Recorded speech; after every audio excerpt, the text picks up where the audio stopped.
Assalamualaikum warahmatullahi wabarakatuh. Selamat pagi anak-anak. Kemarin Pak Ali telah menjelaskan tentang pendahuluan bab surat menyurat. Dan kemarin Pak Ali telah menerangkan tentang korespondensi dan apa itu surat. Nah, sekarang Pak Ali akan memberikan materi tambahan tentang ciri surat pribadi dan surat dinas. Jadi, mengenali ciri surat pribadi dan surat dinas. Pertanyaannya, apakah ciri-ciri surat pribadi dan apakah ciri-ciri surat dinas? Nah, anak, jika kita melihat pengertiannya ini, surat pribadi adalah bentuk komunikasi tulis surat menyurat yang dilakukan dari seseorang kepada orang lain sebagai pribadi, bukan sebagai wakil atau urusan yang berkaitan dengan kelembagaan. Nah, di sini kalian bisa menemukan satu ciri dari surat pribadi, yaitu surat tersebut dikirim secara kekeluargaan, bukan dikirim ke pejabat atau lembaga pemerintah. Ini adalah ciri yang pertama. Kemudian yang kedua, ternyata menulis surat pribadi itu sebenarnya lebih sulit daripada menulis surat dinas. Sebab dilihat dari bahasanya. Kalau bahasa surat dinas itu adalah bahasanya baku. Bahasanya sesuai dengan ejaan yang disempurnakan, tetapi juga sopan. Nah, bahasa yang digunakan di dalam surat pribadi ini adalah bahasa yang tidak resmi, bahasa kekerabatan, bahasa kekeluargaan, tetapi harus mengedepankan etika dan sopan santun juga. Oleh karenanya, anak-anak, ciri yang kedua dari surat pribadi adalah menggunakan bahasa yang tidak baku, menggunakan bahasa yang tidak resmi, tetapi harus mengedepankan etika dan sopan santun. Contohnya kalau kalian membuat surat untuk orang yang usianya lebih dewasa dari kalian, maka bahasa yang kalian gunakan adalah bahasa yang tidak resmi, tetapi harus beretika dan harus sopan santun. Nah, ini adalah contoh yang kemarin yang Pak Ali sampaikan. Sekarang mari kita ulas lagi. Salam sayang untuk Bunda ini adalah salam pembuka. Kenapa salam sayang untuk Bunda? Ini tidak boleh digunakan di surat dinas. Sekali lagi tidak boleh digunakan untuk surat dinas. Jadi bahasanya adalah bahasa kekeluargaan, bahasa yang tidak resmi. Kemudian ada buah hati Bunda. Buah hati Bunda ini artinya adalah anak. Nah, kenapa menggunakan buah hati Bunda? Ini bahasanya jelas, bahasanya adalah tidak resmi.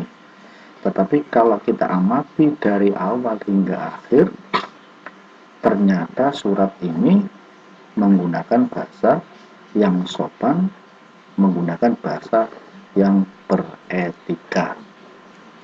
Selanjutnya, kenapa surat ini tidak ada kod suratnya? Karena surat ini adalah surat pribadi. Nah, kita menemukan 3 ciri, yaitu surat pribadi adalah surat yang tidak menggunakan kod surat, lain dengan surat dinas yang dikirim dari lembaga satu ke lembaga yang lain. Kemudian, Bunda, Edo merindukan Bunda. Bunda, Edo merindukan Bunda. Ini adalah sapaan. Menyapa Bunda. Jadi Edo itu menyapa Bunda. Maka sapaan yang digunakan di dalam surat pribadi juga sifatnya tidak resmi. Jadi ciri selanjutnya adalah menggunakan kata sapaan yang tidak resmi, yang tidak baku. Kemudian di surat ini tidak ada stempelnya, sebab surat ini dibuat oleh pribadi.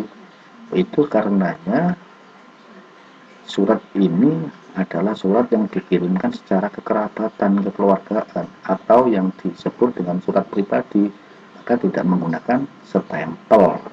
Oleh karenanya, ciri berikutnya adalah tidak menggunakan stempel.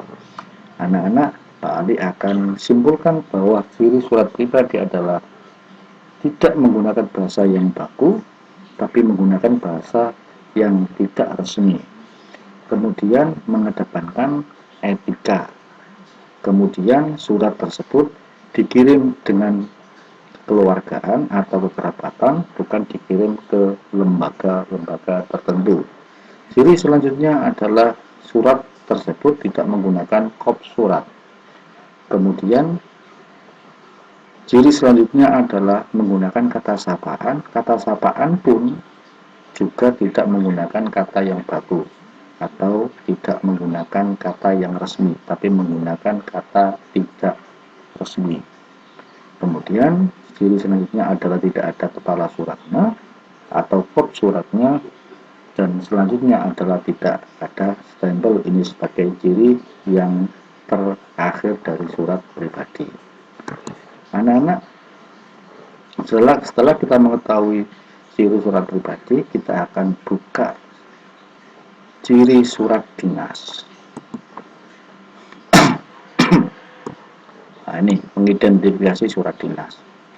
Surat dinas kita perbesar dulu biar. Nah, surat dinas adalah surat ditulis dalam situasi formal dan tidak untuk kepentingan formal. Surat dinas ini dapat ditulis oleh pribadi atau atas nama suatu lembaga, perusahaan, atau organisasi yang ditujukan kepada lembaga. Isi dalam surat dinas bersifat resmi. Oleh karenanya, surat dinas harus menggunakan bahasa yang resmi. Ini ciri yang pertama, harus menggunakan bahasa yang resmi, harus menggunakan bahasa yang baku. Kemudian ternyata ini ada kop suratnya. Ini berarti ciri yang kedua dari surat dinas adalah menggunakan kop surat atau kepala surat. Kemudian ada lampirannya. Nah, ini lampiran satu berkas. Berarti surat dinas itu harus ada lampirannya. Ya, kalau surat pribadi tadi tidak ada, tapi kalau surat dinas ada lampiran. Jadi ciri selanjutnya adalah menggunakan lampiran. Nah, ini adalah bagian dari ciri-ciri surat dinas. Kita lanjut pada ciri berikutnya. Nah, kita kembali biar kita lebih jelas. Surat dinas tersebut di samping ada lampirannya, ada juga nomornya, ada juga tanggalnya, ada nomor suratnya, ada alamat lengkapnya. Ini ada alamat lengkap. Ini adalah alamat yang digunakan di surat dinas. Maka ciri selanjutnya adalah surat dinas itu menggunakan alamat yang lengkap. Kemudian diakhiri dengan adanya stempel. Jadi surat dinas itu menggunakan stempel. Anak-anak, apabila Pak Ali simpulkan bahwa surat dinas itu ciri yang pertama adalah digunakan dalam situasi formal dan resmi. Yang kedua, menggunakan bahasa yang baku, bahasa yang resmi. Yang ketiga, menggunakan kop surat atau kepala surat. Yang keempat, ada nomor suratnya dan tanggalnya. Ciri selanjutnya ada lampirannya. Kemudian ciri selanjutnya dari surat dinas adalah adanya alamat yang dituju secara lengkap dan diakhiri dengan tanda tangan pembuat surat. Kemudian ciri terakhir dari surat dinas ini adalah menggunakan stempel. Nah, dari gambaran Pak Ali ini tentunya kalian tahu apa perbedaan ciri surat dinas dan ciri surat pribadi. Ataukah kalian pasti tahu apa ciri-ciri surat pribadi dan apa pula ciri surat dinas? Kita coba pada lampiran berikutnya. Nah, ini hal permohonan izin. Ini juga dinamakan surat pribadi, tetapi surat ini bersifat resmi, bersifat formal. Permohonan izin dengan hormat. Oh maaf, ini dibuat oleh lembaga ya. Ini bukan surat pribadi, tapi ini adalah surat dinas yang dibuat oleh sebuah lembaga. Di sini ada kepala sekolah, nah kemudian ada imam hakim. Di sini mestinya harus ada stempel. Pak, mengapa surat dinas ini tidak ada kopnya? Surat dinas tidak mesti harus ada kop, tetapi yang paling sering digunakan adalah adanya kop surat. Nah, kemudian kalian bisa memahami pada halaman 250 ini struktur surat dinasnya. Ini nanti akan kita bicarakan pada pertemuan mendatang. Terima kasih, mudah-mudahan kalian memahami apa yang menjadi ciri-ciri surat pribadi dan apa pula yang menjadi ciri-ciri surat dinas. Terima kasih. Assalamualaikum warahmatullahi